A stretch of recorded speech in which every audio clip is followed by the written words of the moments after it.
Welcome to homeworklib. List the coordinates of the image of ABCD after reflection in the x-axis. In the grid below, we can see that we have the quadrilateral ABCD, which we are told will be reflected in the x-axis.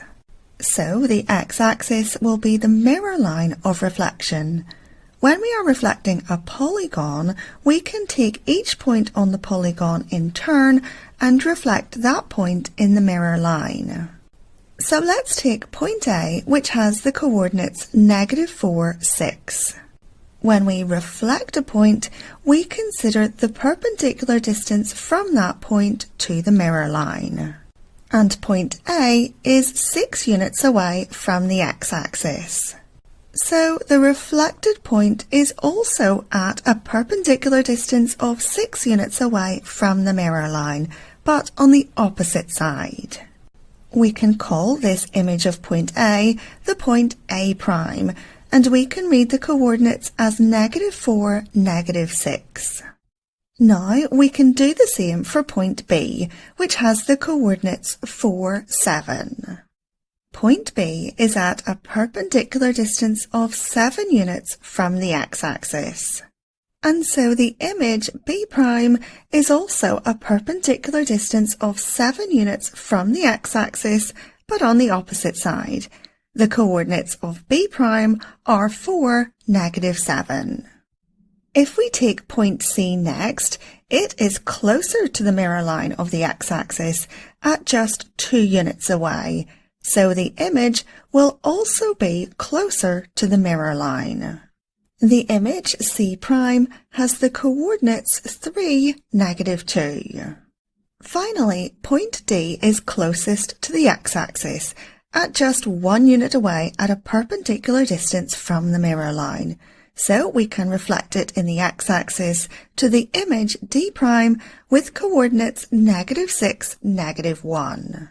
Joining the new coordinates, we can create the complete image of ABCD, which we could call A', B', C', D'. And we can see that these two polygons do indeed look like reflections of one another.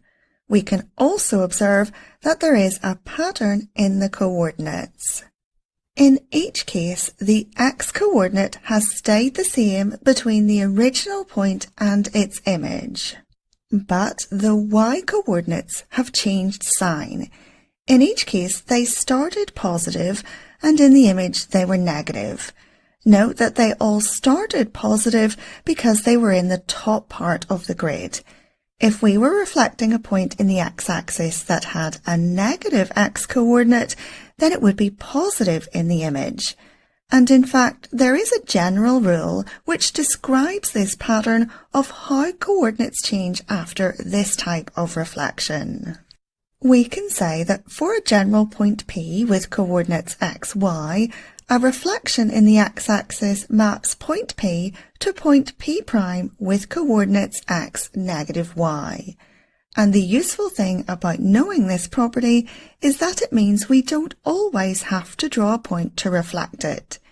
By applying this property, we can determine where the image of a point will be after a reflection in the x-axis. It is simply that the x-coordinate stays the same and the y-coordinate changes sign. And so either by applying this property or by carrying out the reflection on the grid, we have the answers for the coordinates. A' is -4, -6, B' is 4, -7, C' is 3, -2, and D' is -6, -1.